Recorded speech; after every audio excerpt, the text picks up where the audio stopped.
Today, let's talk about passion and purpose. Unfortunately, a lot of speakers are so focused on what their passion is and what they believe that they have a purpose for in this world that they forget about, is that marketable? So let me ask you, what is it that you're doing? What do you really care about? And does the market care? That becomes the big issue.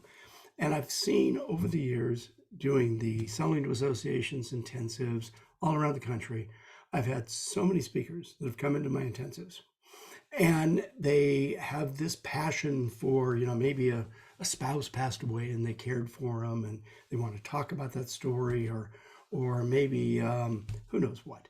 But it's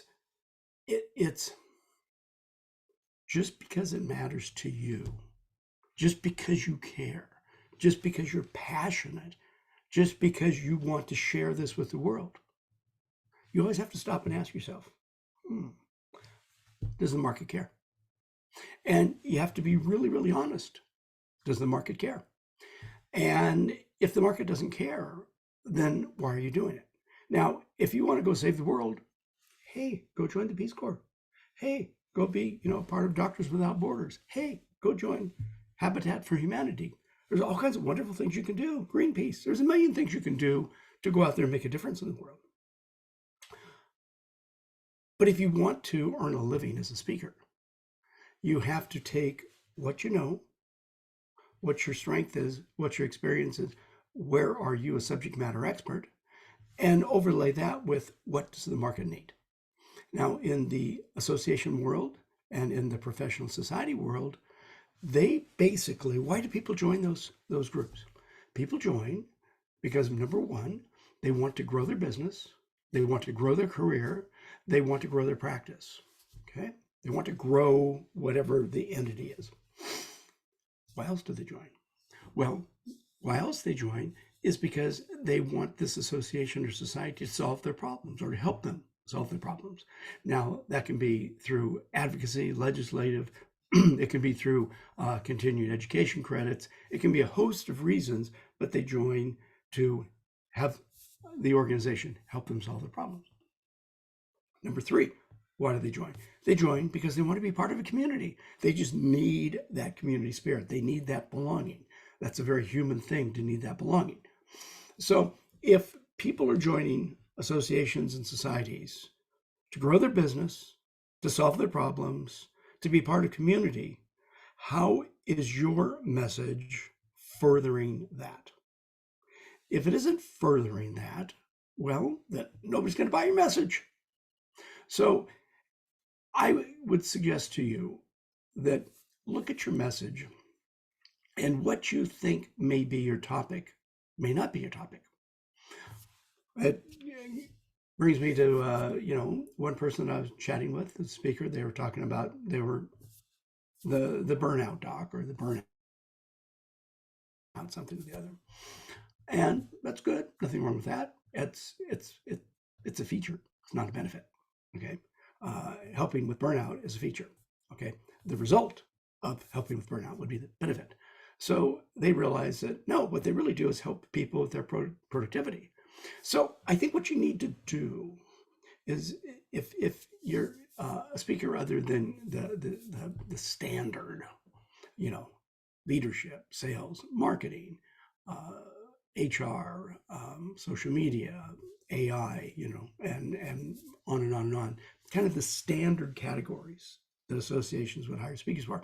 If you don't quite fit that, and you kind of think, oh, I'm a motivational speaker. Well, if you're a motivational speaker, people really need to know you, and they've got to have heard you several times before they're going to hire you for a big keynote. So if you're a motivational speaker and you got a passion about something that really people don't care that much about, maybe some of the smaller associations might hire you for the keynote. But what you really need to do, if you want this speaking business to be a business, and it needs to be a business, it needs to be more than it's my calling, it's my passion, it's my purpose, because people don't buy it's my calling, it's my passion, it's my purpose. They buy, how are you going to help me to grow my business? How are you going to help me to solve my problems? How are you going to help me to be part of this community? You have to turn around what you're doing and not try to sell the feature, but sell the benefit. And so, how does what you do make their lives better? And that's the benefit. Related to that, a lot of speakers have a problem with it's like they want to speak on their passion, but they don't have the persistence. So I'm going to throw this at you. Passion and purpose versus a marketable presentation. It's the marketable presentation that's going to make you money. Passion and purpose over persistence. It's the persistence that's going to make you money. In my 35 years of being a professional speaker, I've met a lot of speakers that I think are far better or were far better than me. They were passionate, but you know something? They weren't persistent. They were kind of like this bright light, that 110 volt light that you put 222 and it goes and it's gone. So my hope for you is you can separate out passion and purpose versus what's sellable, marketable. What do the associations and societies want? Now, if you're an ASSC member and you go into the community vault and you click on the tab gold, where all of the interviews with decision makers are, I mean, you just listen to these people. There's 60 some odd interviews, and the one common core thread among all of them is I want somebody to come in and speak to my people that understands my industry and has a message that can help them to do whatever it is they need to do, grow their business, solve their problems. That's what you need to do. And thinking about passion over persistence, you can be all the passion you want.